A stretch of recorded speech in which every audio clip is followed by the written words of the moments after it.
नमस्कार माऊली.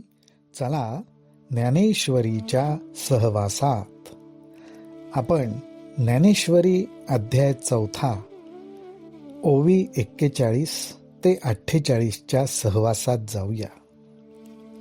ह्या ओव्यांमध्ये एक अत्यंत महत्त्वपूर्ण रहस्य भगवान उलगडतायत. ज्ञानोबाराय ते आपल्यासमोर त्यांच्या रसाळ ओव्यांद्वारे मांडतायत. श्रीकृष्ण अर्जुनाला म्हणतात, तव कृष्ण म्हणे पंडुसूता, तो विवस्वतू जयी होता, तई आम्ही नसो ऐसी चित्ता, भ्रांती जरी तुझ. अरे अर्जुना, तो विवस्वतू जेव्हा होता, ज्यावेळी आम्ही त्याला उपदेश केला, त्यावेळी हा श्रीकृष्ण कसा काय असेल बरं? अशी जी तुझ्या चित्ताला भ्रांती आलीये, ती येणं योग्य नाही. एक जीव जो अज्ञानी असतो, परमात्म स्वरूपाबद्दल कुठल्याही प्रकारचं ज्ञान नाही, मुळात त्याला स्वतःबद्दलचंच ज्ञान नाही, असा अज्ञानाने वेढलेला जीव असाच विचार करणार. परंतु तरी तू गा हे नेणसी, पै जन्मे आम्हा तुम्हांसी, बहुते गेली परी तिये न स्मरसी आपुली तू.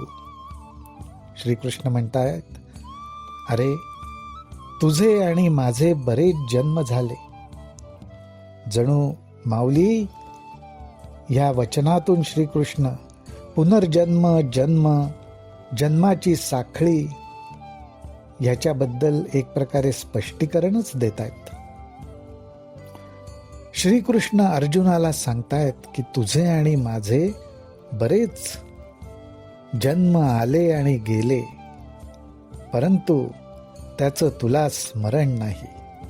आणि त्याचं तुला स्मरण नाही याच्यातूनच माऊली हो, श्रीकृष्ण म्हणतायत, अज्ञानी जीवाला हे स्मरण राहत नाही. परंतु मी जेणे जेणे अवसरे, जे जे होऊनी अवतरे, ते समस्तही स्मरे धनुर्धरा.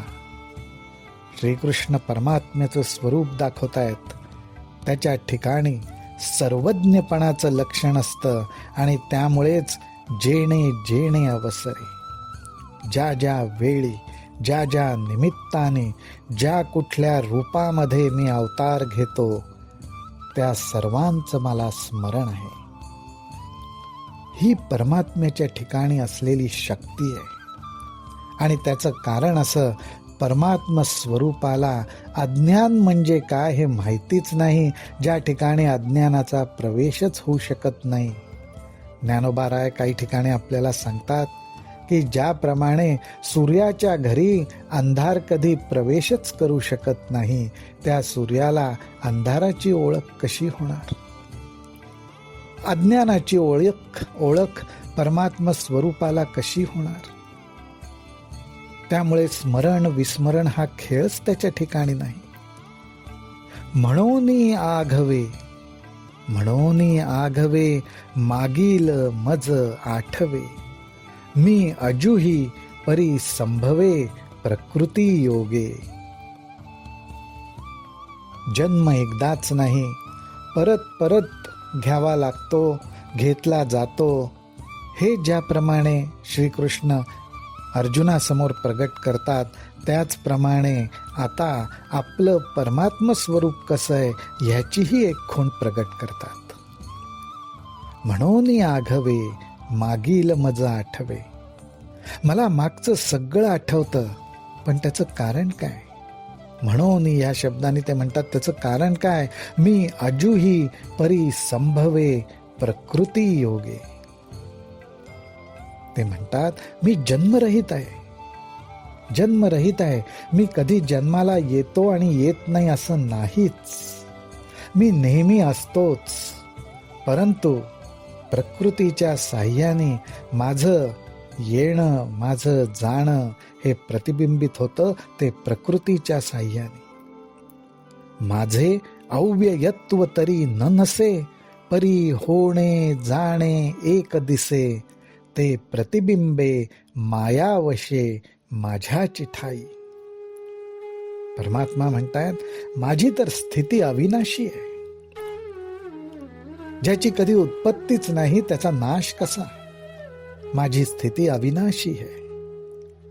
पण माझ्या ठिकाणीच अवतार घेतला म्हणजे जणू जन्माला आला आणि अंतर्धान पावला. हे जे चक्र पाहणाऱ्याला दिसतं ते प्रतिबिंबासारखं आहे. ते मायेमुळे आहे आणि त्यामुळे चित्ताला भ्रांती निर्माण होते.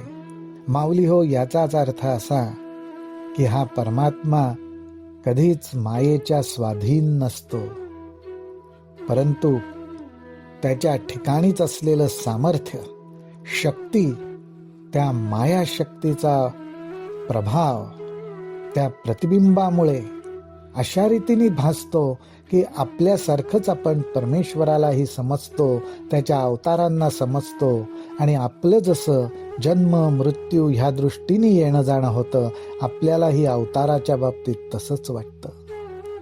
पण ते अवतारांचं प्रगट होणं आणि अंतर्धान पावणं हा फक्त माया शक्तीच्या जणू काही स्वरूपावरती बिंब प्रतिबिंबाचा खेळ चालू असतो.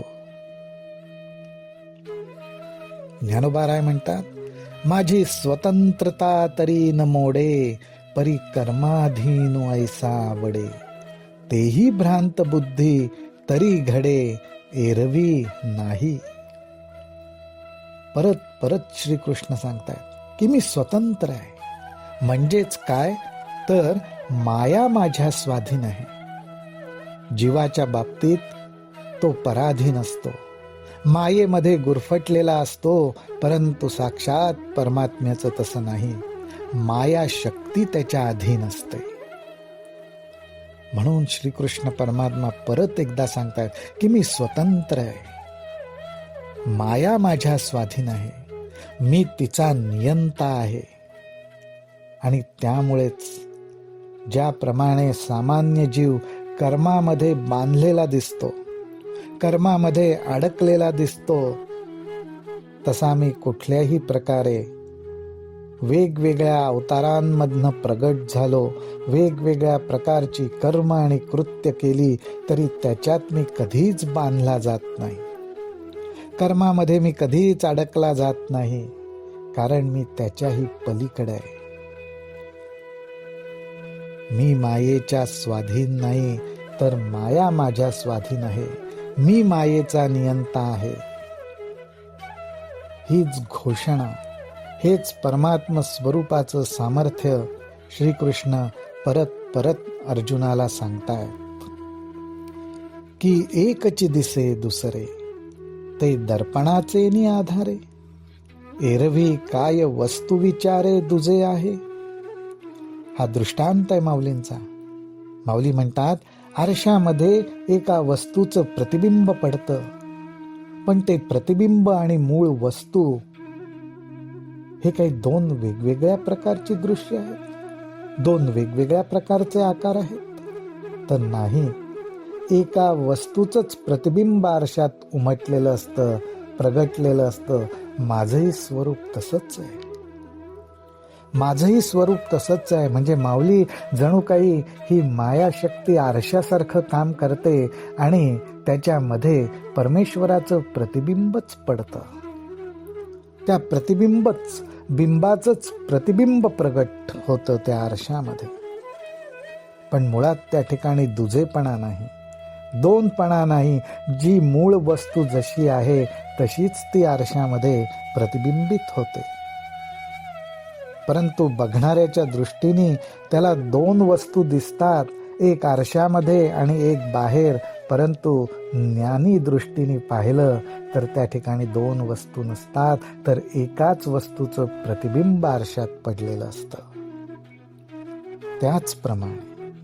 त्याचप्रमाणे तैसा अमूर्तची मी किरीटी, परी प्रकृती जै अधिष्ठी तै साकारपणे नटे नटी कार्या लागी. आणि तेच अर्जुनाला परमात्मा श्रीकृष्ण सांगतायत की अर्जुना, माझंही स्वरूप तसंच आहे, अमूर्त आहे. मी एकाच स्वरूपात राहतो, मी दोन कधी होतच नाही. परंतु मायेमुळे मी दोन झालेलो दिसतो, प्रगट झालेलो दिसतो. पण ते सुद्धा केवळ एक निमित्त असतं, काही कार्य करायचं असतं, जगाच्या कल्याणासाठी प्रगट व्हायचं असतं.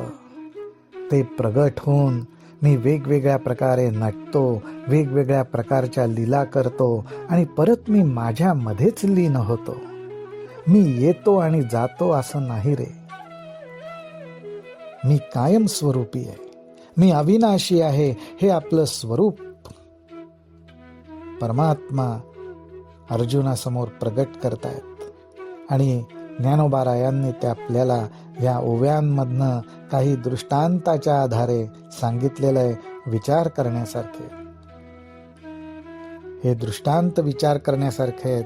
कारण या दृष्टांताचाच विचार करता करता एक प्रकारे आपलं सुद्धा त्या परमात्म स्वरूपाचं, जो अमूर्त आहे, अविनाशी आहे, त्या स्वरूपाचं सहजपणे चिंतन होतं.